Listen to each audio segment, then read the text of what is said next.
Good evening, all of you.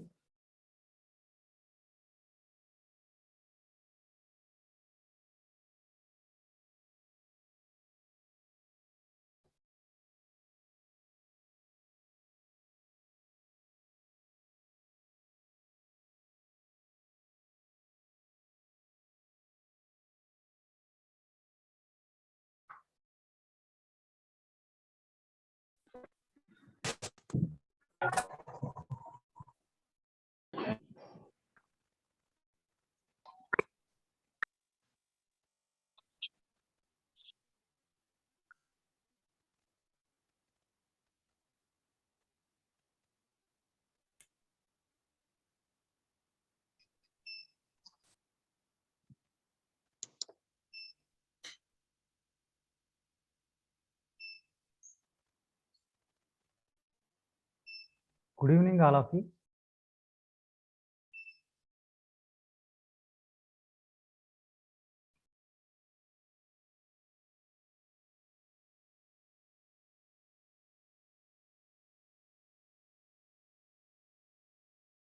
నా voice వినిపిస్తుందమ్మా? Clear గా ఉంది sir. Yes, sir. Okay, right. Sir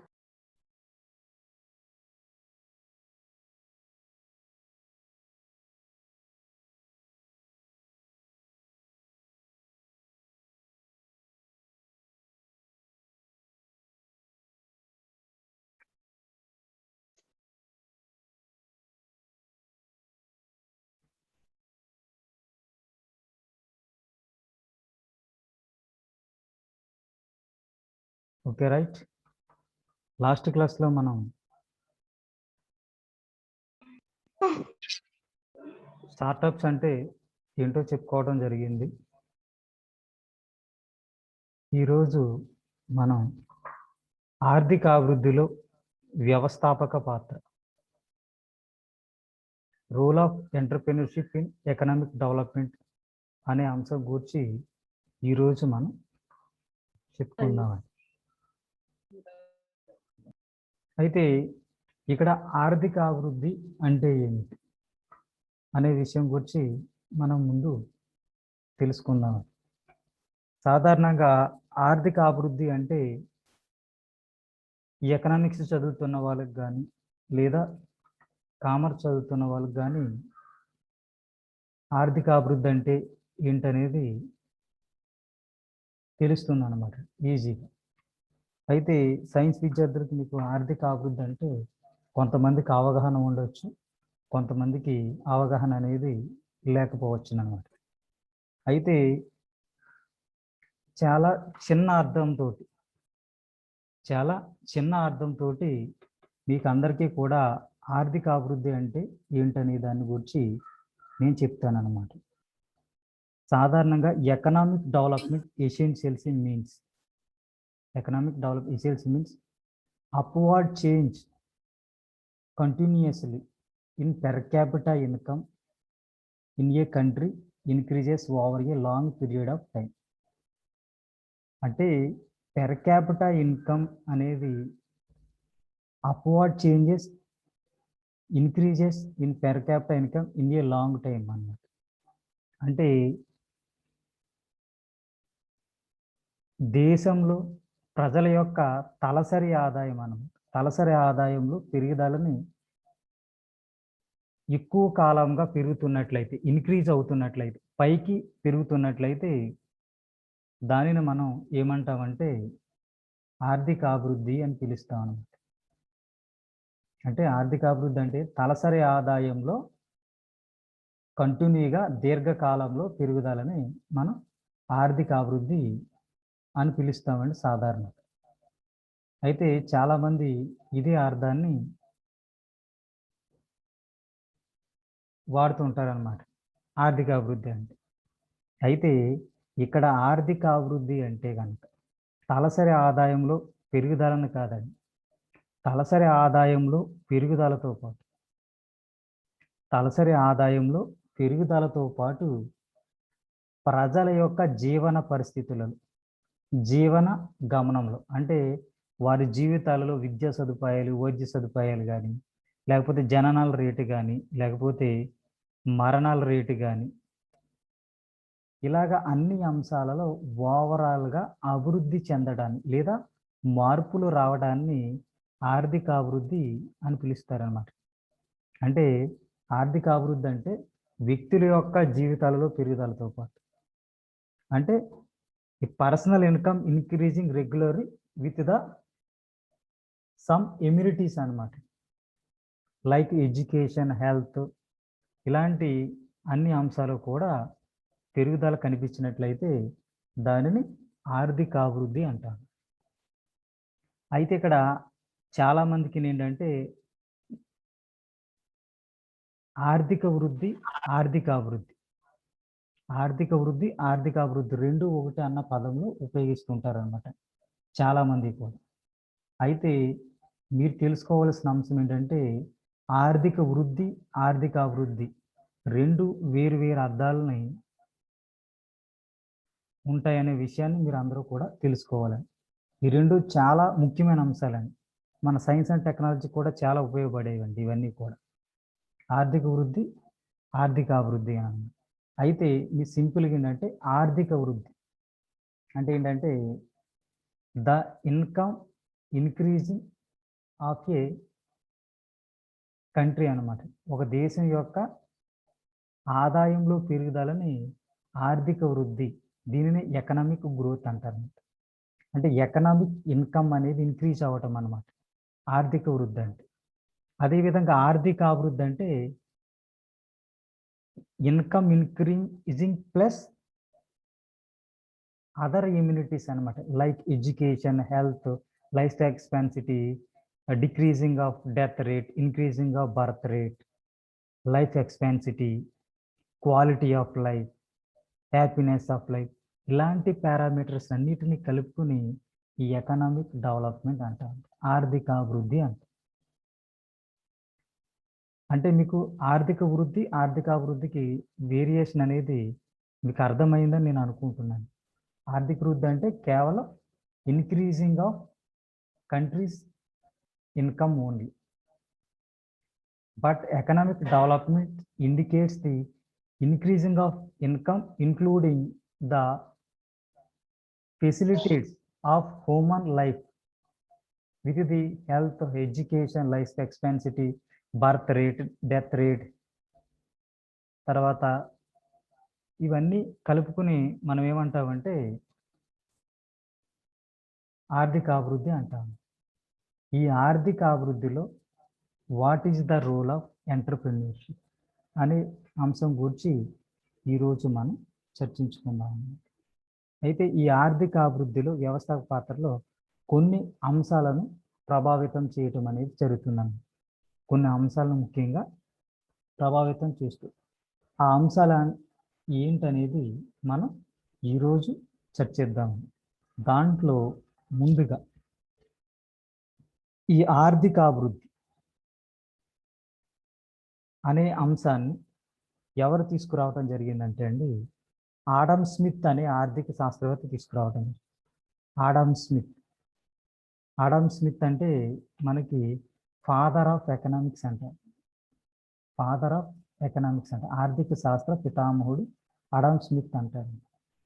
ఆయన ఈ ఆర్థిక అభివృద్ధి అనే అంశాన్ని తీసుకురావటం అనేది జరిగింది. అయితే ఈ ఆర్థిక అభివృద్ధిలో వ్యవస్థాపక పాత్ర, ఎంటర్‌ప్రెన్యూర్‌షిప్ పాత్ర అనేది చాలా ఎక్కువ అనేది ఉందన్నమాట. అది ఏ విధంగా ఉంది అనే అంశాన్ని మనం చూద్దాం.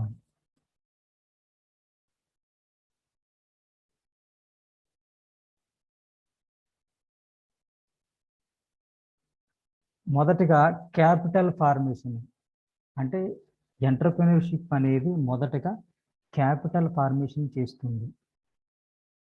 అంటే మూలధనాన్ని ఏర్పాటు చేయడం జరుగుతుంది అన్నమాట. అంటే the important role of entrepreneurship places in the economic development of a country through the capital formation అన్నమాట. అంటే క్యాపిటల్ ఫార్మేషన్ ఏ విధంగా చేస్తుందంటే through mobilising the ideal savings of the public అని. అంటే entrepreneurship promotes the capital formation by mobilising of ideal savings from the public. అంటే ప్రజల వద్దనున్న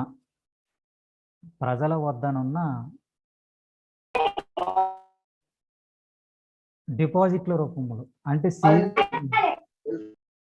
సేవింగ్స్‌ని ప్రజల నుంచి తీసుకొని వాటిని మూలధనానికి తీసేటట్టుగా ఈ ఎంటర్‌ప్రెన్యూర్‌షిప్ అనేది ఉపయోగపడుతుంది. అంటే ప్రజలందరూ కూడా వారి యొక్క రోజువారీ అవసరాలు తీరిన తర్వాత కొద్ది మొత్తం అనేది సేవింగ్స్ అనేవి ఉంటాయన్నమాట. కొద్దిపాటి మిగిలన్నమాట. ఈ స్మాల్ సేవింగ్స్ అంటాం. చిన్న పొదుపు మొత్తాలు అని కూడా అంటాం. ఇవన్నీ ఏం చేస్తారండి ప్రజలందరూ కూడా బ్యాంకుల్లో డిపాజిట్ల రూపంలో వేస్తారన్నమాట. ఆ డిపాజిట్ల రూపంలో వేసిన ఏవైతే ఉన్నాయో వాటినన్నిటినీ కూడా to transform as a capital, వాటిని మూలధనాల కింద లేదా to transfer as a investments అన్నమాట, పెట్టుబడుల కింద మార్చడం అనేది జరుగుతుంది అన్నమాట. అంటే పెట్టుబడి కింద మార్చడం ద్వారా ఏంటంటే వివిధ రకాల సంస్థలకు అవసరమైన మూలధన అవసరాలు అనేవి తీరడానికి అవకాశం ఎంతో ఉందన్నమాట. అంటే ఎంటర్‌ప్రెన్యూర్‌షిప్ ద్వారా క్యాపిటల్ ఫార్మేషన్ యొక్క ప్రాసెస్ అనేది ఈజీ అవుతుంది. ఎందువల్లంటే ప్రజల నుంచి డిపాజిట్ల రూపంలో స్వీకరిస్తారు. ఆ స్వీకరించినవి అలాగే ఐడియల్‌గా ఉంటే దానివల్ల ప్రయోజనం ఉండదు. ఉదాహరణకి మన దగ్గర డబ్బులు ఉన్నాయనుకోండి, ఆ డబ్బులున్న వాటిని మనం దగ్గరే ఉంచుకున్నాం అనుకోండి, మన ఇంట్లోనే దాచుకున్నాం అనుకోండి, దానివలన పెద్దగా ప్రయోజనం ఏమి ఉండదండి. దానివలన పెద్దగా ప్రయోజనం అనేది ఏమీ ఉండదన్న. ఆ డబ్బులు ఎలా అయితే ఉన్నాయో ఆ మనీ అలాగే ఉంటుంది. ఒకవేళ దానిని మనం యాజ్ ఏ డిపాజిట్ల రూపంలో తీసుకొచ్చామనుకోండి, డిపాజిట్ల రూపంలో తీసుకొచ్చినట్లయితే దాని ద్వారా ఇంట్రెస్ట్స్ అనేది మనం ఎర్న్ చేస్తామండి. బ్యాంకులో వేస్తే మనకి ఇంట్రెస్ట్ రూపంలో ఎర్న్ చేయడం జరుగుతుంది. తర్వాత ఆ బ్యాంకులో వేసిన అమౌంట్ మన డిపాజిట్లో వేసామండి, కానీ అవి banks creates the as a investments అన్నమాట. వాటిని పెట్టుబడుల కింద సృష్టిస్తాయన్నమాట. దానిని మనం బ్యాంక్స్ క్రియేషన్ ఆఫ్ క్రెడిట్ అంటామండి. క్రెడిట్ క్రియేషన్ బై బ్యాంక్స్ అని పిలుస్తాము. అంటే బ్యాంకులు పరపతిని సృష్టిస్తాయి అనే విషయాన్ని మనం ఇక్కడ గమనించాలన్నమాట. అంటే ఎంటర్‌ప్రెన్యూర్‌షిప్ అనేది మూలధనాన్ని ప్రజల నుంచి డబ్బును తీసుకుని వాటి మూలధన ఫార్మేషన్ కింద చేయడానికి ఎంతగానో ఉపయోగపడుతుందని ఈ సందర్భంగా మనం చెప్పవచ్చు. తరువాత అంశం ఏంటంటే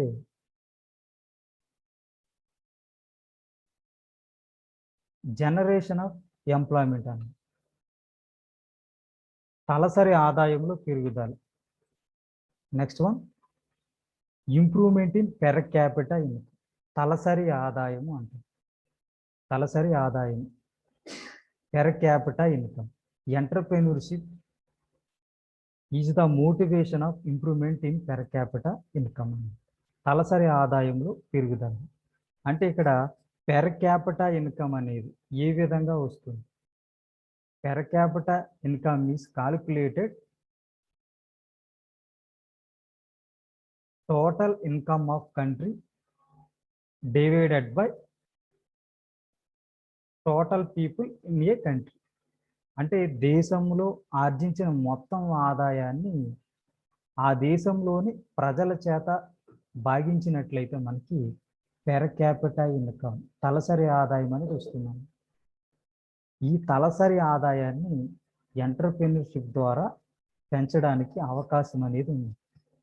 పెర్ క్యాపిటా ఇన్కమ్ అనేది పెంచడం ద్వారా అవకాశం అనేది ఉంది. ఏ విధంగా పెర్ క్యాపిటా ఇన్కమ్ పెరుగుతుందంటే entrepreneurship creates the more businesses, more establishes more enterprises. వ్యవస్థాపన ద్వారా కొన్ని రకాలైన సంస్థలు ఉత్పత్తి అవుతాయి, లేకపోతే కొన్ని వ్యాపార సంస్థలు ప్రారంభించడం జరుగుతుంది. ఈ ప్రారంభించడం ద్వారా వివిధ రకాలైన వ్యాపారాలు జరిగి దాని ద్వారా ఉద్యోగిత పొందటం అనేది జరుగుతుంది. ప్రజల యొక్క ఉద్యోగిత పెరగడం ద్వారా వారి ఆదాయాలలో పెరుగుదల అనేది కనిపిస్తుంది. వారి ఆదాయాలలో పెరుగుదల ఎప్పుడైతే పెరిగిందో ప్రజల యొక్క జీవన పరిస్థితులు, లైఫ్ ఎక్స్పెన్సిటీ అని చెప్పచ్చు, ఇవన్నీ కూడా మెరుగుపడతాయి. ఎందువల్లంటే ఎప్పుడైతే ఆదాయం పెరిగిందో మంచి ఆహారాన్ని తీసుకోవడం జరుగుతుంది, మంచి ఇళ్లలో నివసించడానికి లేకపోతే మంచి వైద్యం పొందడానికి ఇవన్నీ కూడా అవకాశాలు అనేవి పొందటం అనేది జరుగుతుంది అన్నమాట. కాబట్టి ఇక్కడ పెర్ క్యాపిటా ఇన్కమ్ని ఇంక్రీజ్ చేయడానికి తలసరి ఆదాయం అనేది ఎంతగానో ఉపయోగపడుతుంది. అయితే ఈ తలసరి ఆదాయం పెరగడానికి ఎంటర్‌ప్రెన్యూర్‌షిప్ అనేది ఉపయోగపడుతుంది. ఎంటర్‌ప్రెన్యూర్‌షిప్ ద్వారా చేయొచ్చు అన్నమాట అండి. ఇవన్నీ కూడా చక్కగా ఇంప్లిమెంటేషన్ అనేది చేయడానికి ఎంతగానో అవకాశం అనేది ఉంది. తర్వాత నెక్స్ట్ ఏంటంటే ఎంటర్‌ప్రెన్యూర్‌షిప్ రూల్ ఏంటంటే జనరేషన్ ఆఫ్ ఎంప్లాయ్మెంట్ అన్నమాట. జనరేషన్ ఆఫ్ ఎంప్లాయ్మెంట్, ఉపాధి కల్పన అనేది ఎంటర్‌ప్రెన్యూర్‌షిప్ ద్వారా చాలా అధిక స్థాయిలో జరుగుతుంది అన్నమాట. It provides immediate large scale of employment. It reduces the unemployment problem in the country and also to eradication of poverty in the country with the help of increasing of entrepreneurship.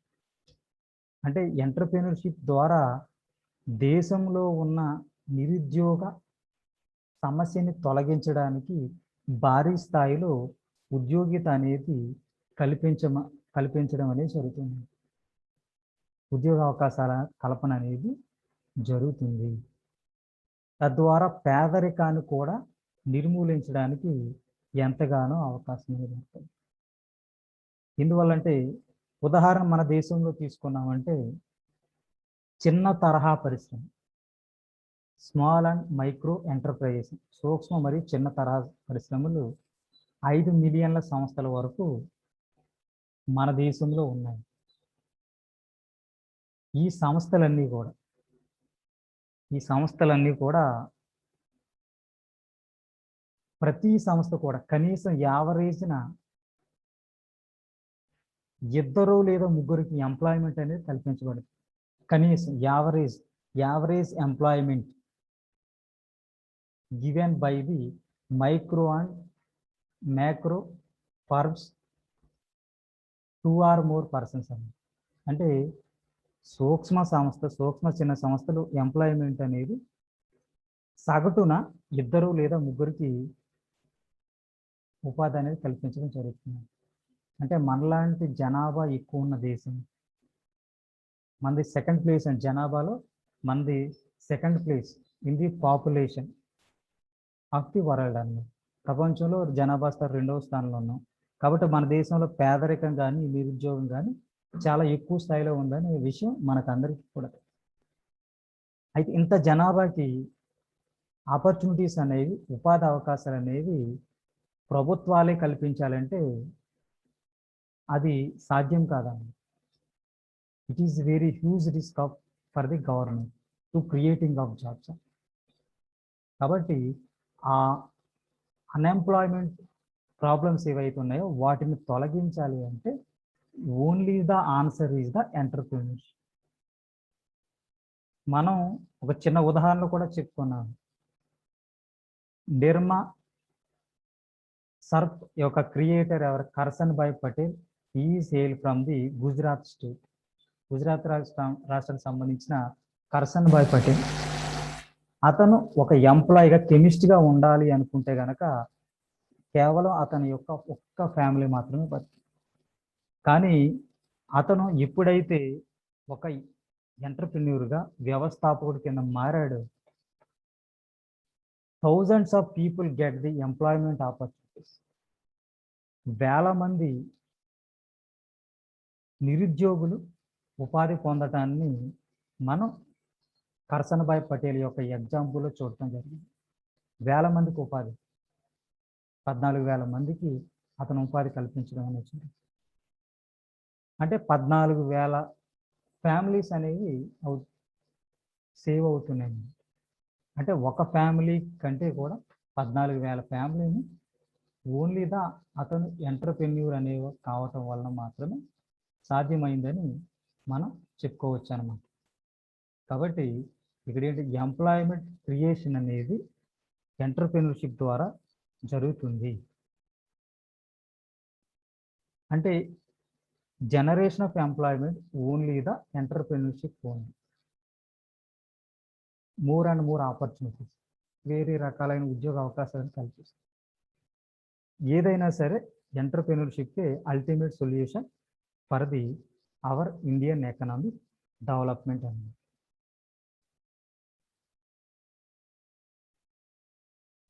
Next, balanced regional development. దీనినే మనం సంతులిత ప్రాంతీయ అభివృద్ధి అంటాం. సమతుల్య ప్రాంతీయ అభివృద్ధి అని పిలుస్తాం. సంతులిత ప్రాంతీయ అభివృద్ధి లేదా సమతుల్య ప్రాంతీయ అభివృద్ధి అని పిలుస్తాం. Balanced regional development.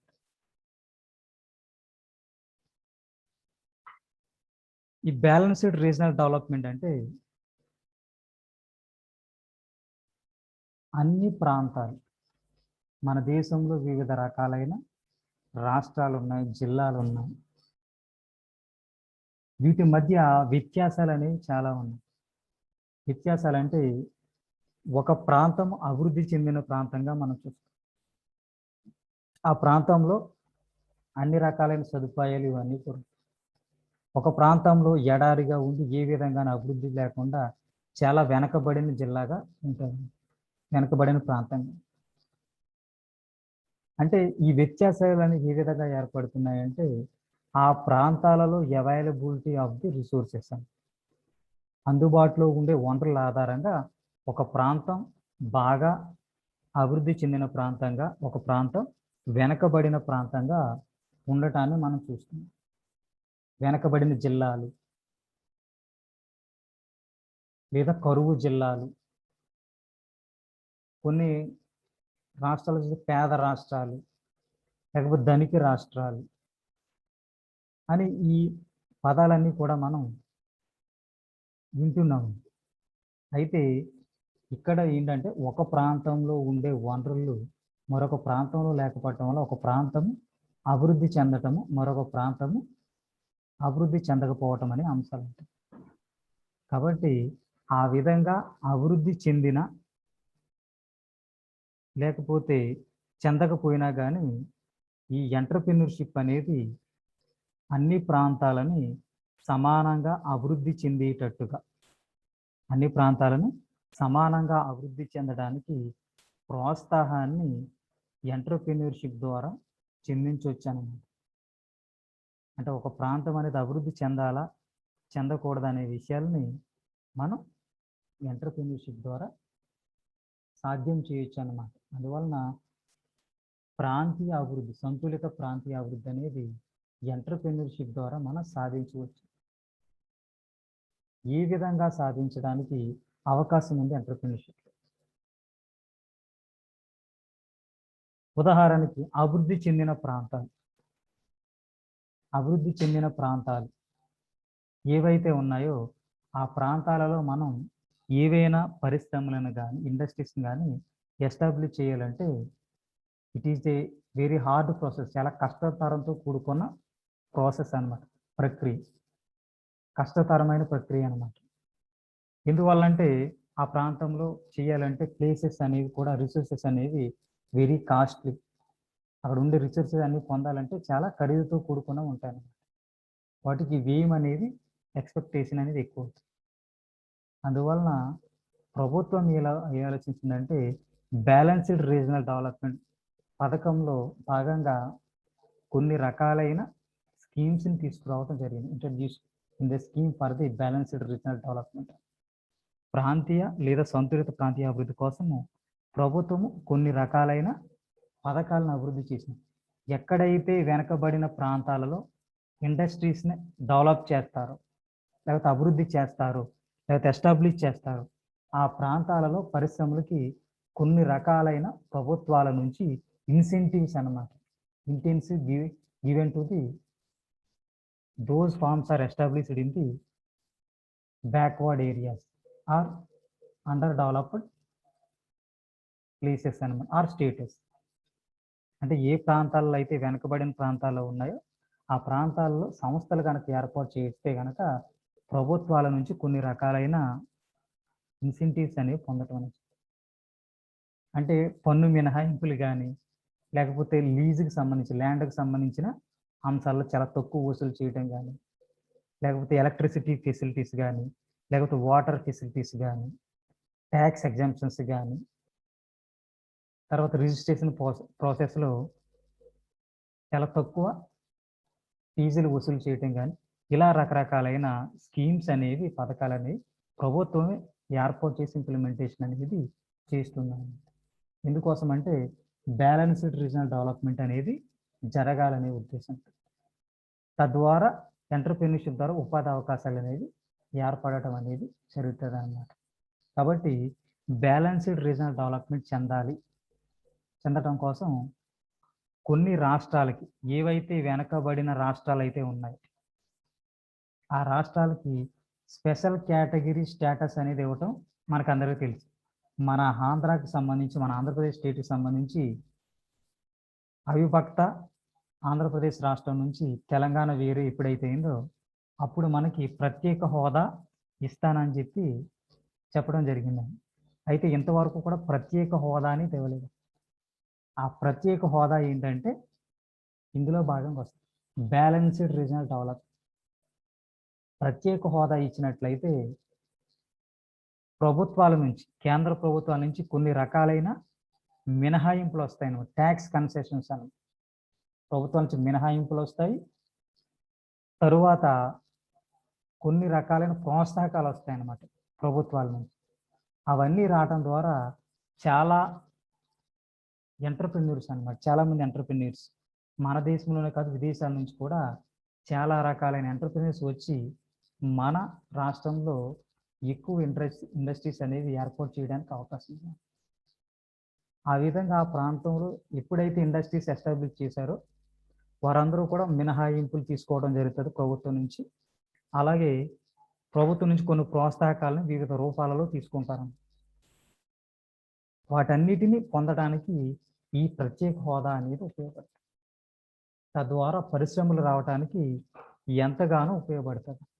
అందువల్లనే మన రాష్ట్రంలో ఎవరున్నా కానీ ప్రత్యేక హోదా అనేది చాలా అవసరమని చెప్తున్నారంటే దానికి గల కారణం బ్యాలెన్స్డ్ రీజనల్ డెవలప్మెంట్ జరగటానికి ఇండస్ట్రీస్ అనేవి రావడానికి ఒక అవకాశంగా మాత్రమే దాన్ని చూడాలి. ఆ విధంగా ఏవైతే బాగా వెనకబడిన రాష్ట్రాలు బీహారు లేకపోతే అస్సాం తర్వాత ఇలాంటి కొన్ని రాష్ట్రాలు సిక్కిం మేఘాలయ ఇలాంటి రాష్ట్రాలకి ఈ ప్రత్యేక హోదా స్పెషల్ కేటగిరీ స్టేటస్ అన్నమాట. ఆ స్పెషల్ కేటగిరీ స్టేటస్ అంటే ఏమిస్తుందంటే some provisions to tax exemptions and also to incentives from the central government అన్నమాట. అంటే పన్నులు మినహాయింపులు ఒక 5 సంవత్సరాలు కానీ లేకపోతే 10 సంవత్సరాలు కానీ జిఎస్టీ నుంచి కానీ లేకపోతే వచ్చిన ఇన్కమ్ ట్యాక్స్ మీద లేదా క్యాపిటల్ ఫార్మేషన్ మీద ఈ విధంగా చాలా రకాలైన అంశాలను పొందడానికి ఈ ఎంటర్‌ప్రెన్యూర్‌షిప్ అనేది ఎంతగానో ఉపయోగపడుతుంది. అందువల్ల సంతులిత ప్రాంతీయ అభివృద్ధి జరగాలి అంటే కనుక ఎంటర్‌ప్రెన్యూర్‌షిప్ ద్వారానే జరుగుతుంది. తద్వారా దేశంలోని అన్ని ప్రాంతాలు బ్యాలెన్స్డ్ అన్ని ప్రాంతాలు కూడా సమంగా అభివృద్ధి చెందడానికి అవకాశం అనేది ఉంటుంది. అది చెందాలంటే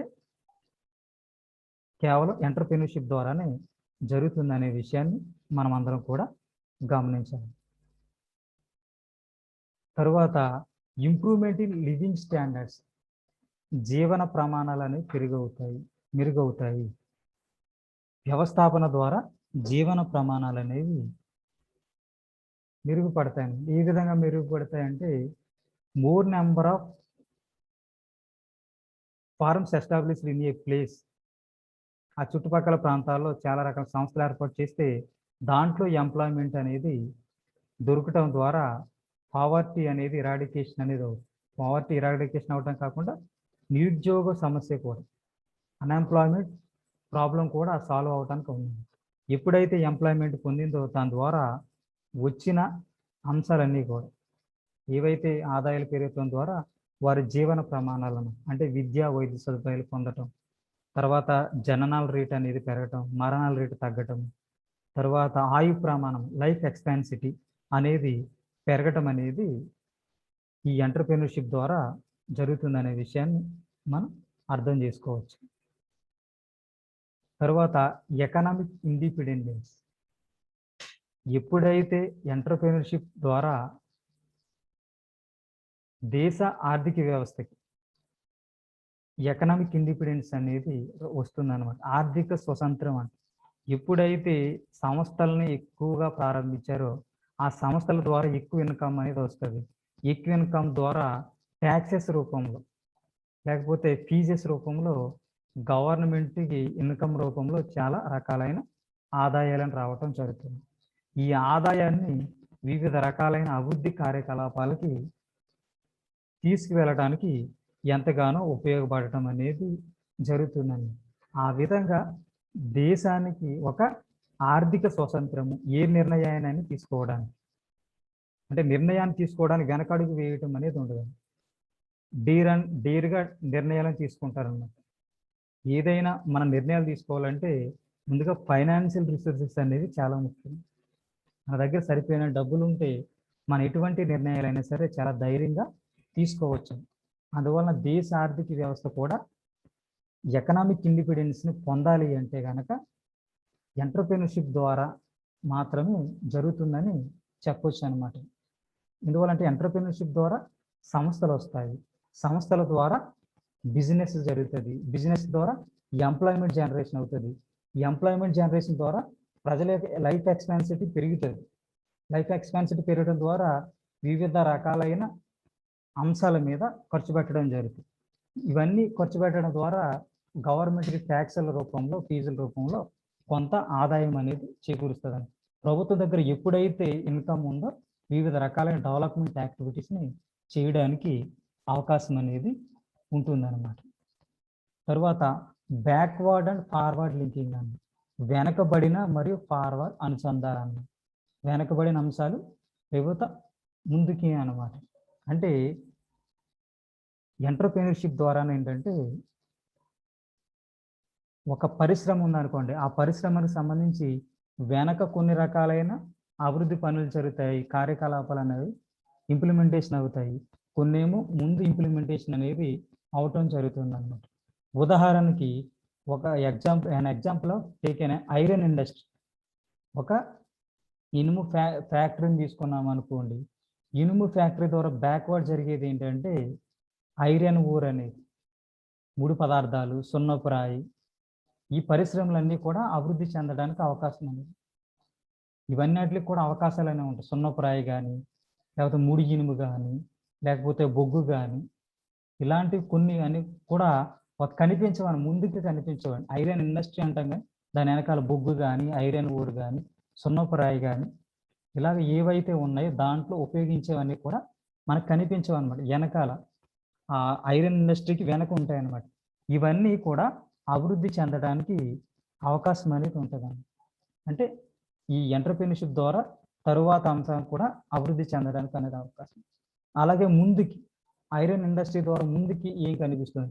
ముందు అభివృద్ధి ఏం జరుగుతుందంటే కన్‌స్ట్రక్షన్ ఆఫ్ బిల్డింగ్స్ అన్నమాట. బిల్డింగ్స్ ఏవైతే ఉన్నాయో ఆ బిల్డింగ్స్ కన్‌స్ట్రక్షన్‌లు అన్నీ కూడా ఐరన్ ఉపయోగించడం జరుగుతుంది. ఐరన్ ఉపయోగించడం, స్టీల్ రాడ్‌లను ఉపయోగించడం, తర్వాత బ్రిడ్జెస్‌ని నిర్మించటము, లేకపోతే ఇలా రకరకాలైన యాక్టివిటీస్ అనేవి కనిపిస్తాయి. అంటే ఐరన్ ఇండస్ట్రీ అనేది ఒకటే కదా, దాని వెనకాల ఉన్న అంశాలని లేదా కార్యకలాపాలను అభివృద్ధి చెందుతాయి. అలాగే ముందు కార్యకలాపాలు కూడా అభివృద్ధి చెందటం అనేది జరుగుతుంది. ఏ ఇండస్ట్రీ అయినా సరే దాని యొక్క బ్యాక్వర్డ్ ఇండస్ట్రీస్ ఉంటాయండి, ఫ్రంట్వర్డ్ ఇండస్ట్రీస్ ఉంటాయన్నమాట. ఇవన్నీ కూడా ఒక లింకేజ్ అన్నమాట. ఒకదానికొకటి అనుసంధానం అనేది జరుగుతుంది. ఇప్పుడు ఐరన్ ఇండస్ట్రీ అనేది ఐరన్ ప్రొడక్షన్ అనేది బాగా ఉండాలంటే ఏం చేయాలి? దానికి సంబంధించిన ఐరన్ ఓర్, ఐరన్ ఊర్ కావాలి, సున్నపు రాయి కావాలి, బొగ్గు కావాలి, మెషినరీ కావాలి, ఇవన్నీ కావాలి. వాటన్నిటిని సక్రమంగా సకాలంలో చేస్తేనే ఐరన్ అనేది మనకు ప్రొడక్షన్ అనేది అవుతుంది. ఎప్పుడైతే ఐరన్ ప్రొడక్షన్ అయ్యిందో అప్పుడు తర్వాత రియల్ ఎస్టేట్కి సంబంధించి కన్స్ట్రక్షన్ రంగానికి కానీ లేకపోతే ఏదైనా బ్రిడ్జెస్ ఇవన్నీ కన్స్ట్రక్షన్ చేయడానికి సరైన టైంలో అందుతుంది అన్నమాట. అందటం ద్వారా అక్కడ అభివృద్ధి కార్యకలాపాలు అనేవి జరుగుతాయి అన్నమాట.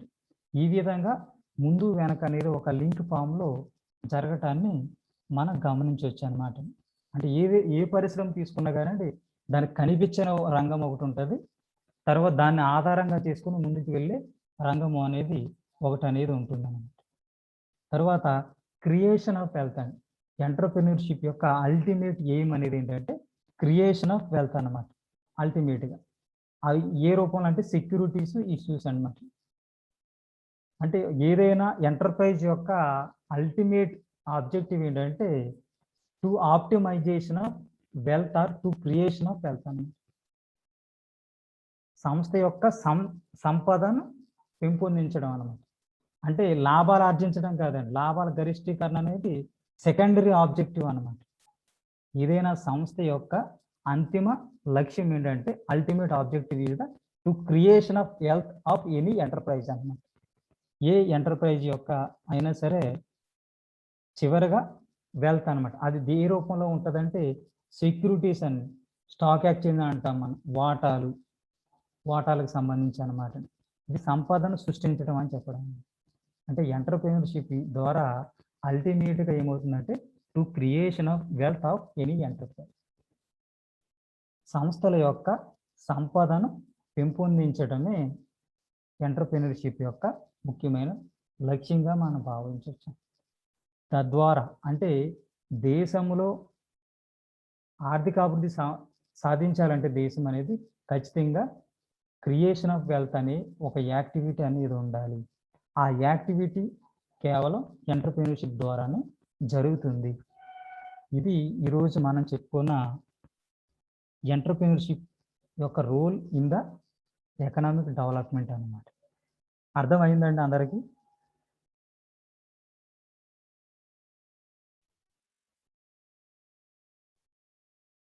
హలో, నా వాయిస్ వినిపిస్తుందమ్మా? వినిపిస్తుంది సార్. Okay, right. ఇప్పుడు మనకి ఫస్ట్ యూనిట్ కంప్లీట్ అయ్యిందండి. నెక్స్ట్ క్లాస్లో సెకండ్ యూనిట్ స్టార్ట్ చేసుకోండి. ఓకేనా? ఏమైనా డౌట్స్ ఉన్నాయా ఇప్పటి వరకు మన ఫస్ట్ యూనిట్ మీద?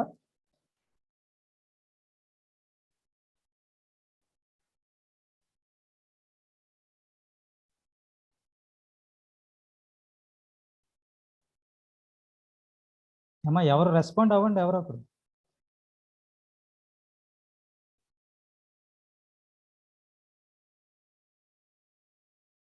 డౌట్స్ ఏమి లేవైతే